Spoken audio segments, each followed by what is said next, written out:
Crude పెరిగితే అందరికీ ఇబ్బంది. ఎవరైతే ఫసల్ ఫ్యూయల్ నుంచి మీద ఆధారపడ్డారో డెఫినెట్గా అందరికీ ఇబ్బంది. క్రూడ్ మీద ఆధారపడ్డ వాళ్ళందరికీ ఇబ్బంది. ఏషియన్ కంట్రీస్కి ఇబ్బంది. వెస్టర్న్ యూరోపియన్ కూడా వాళ్ళ కొంత ఉంది కాబట్టి కొంత పర్సంటేజ్ వేరే చోట తెప్పించుకుంటారు. మన ఇరాన్ నుంచి తెప్పించుకునేది కొంత పర్సంటేజ్ తగ్గినప్పుడు ఇంకా ఎనర్జీ ప్రొడక్ట్స్ ఇంకా ఉన్నాయి కదా, అవి కూడా కొంచెం బ్లాక్ అవుతున్నాయి. బ్లాక్ అయిన వల్ల దాదాపు గ్యాసులిన్ అవన్నీ బాగా పెంచారు. ఇంకా ఎంత పెరుగుతాయి? ఆ స్టోరేజ్ ఎక్కువ ఉండదు.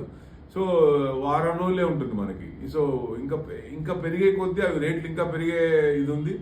ఆల్రెడీ కాసు కూర్చున్నట్టుంది గవర్నమెంట్ కూడా. సిలిండర్లో ఇవన్నీ దరదర పెంచేశారు. తగ్గించినప్పుడు మరి తగ్గించరు, 80% తగ్గించరు.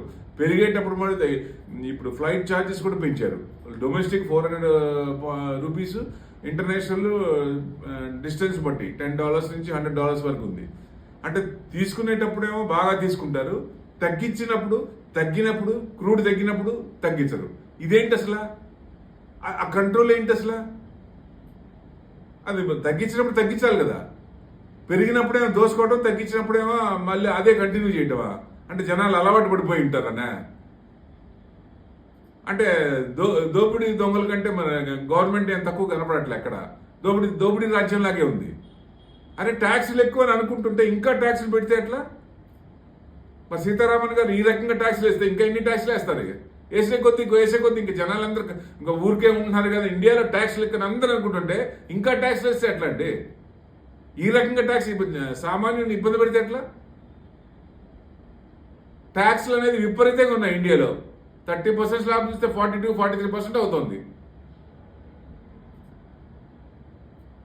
ఎందుకంటే ఇదే కాకుండా ఇప్పుడు క్రూడ్ వల్ల గ్యాసోలిన్, ఎనర్జీ ప్రొడక్ట్స్ అవే కాకుండా ఫెర్టిలైజర్స్ కూడా స్ట్రైట్ ఆఫ్ హార్మూన్ నుంచి క్యారీ ఫార్వర్డ్ అవుతాయి.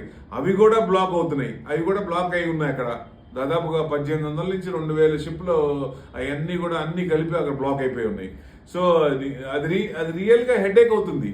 సో ఫెర్టిలైజర్స్ కూడా పెరుగుతాయి. అంటే ట్రాన్స్పోర్ట్ మీద క్రూడ్ ఆధారపడింది కాబట్టి పెట్రోల్, డీజిల్ వల్ల ఆ మిగతా అన్ని అవి కనుక బ్లాక్ అవుతుంటే మిగతా అన్ని కూడా పెరిగే ఛాన్సులే ఉంటాయి. అంటే మనకి 3 months టైం ఉంది అన్నారు.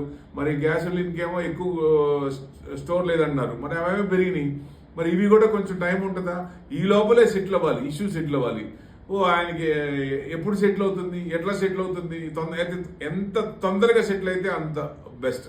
ఆయిల్ బాయిల్ ఏంటంటే ఏ కంట్రీ అయినా డిపెండ్ అయిన కంట్రీస్ బాయిల్ అవుతుంటాయి.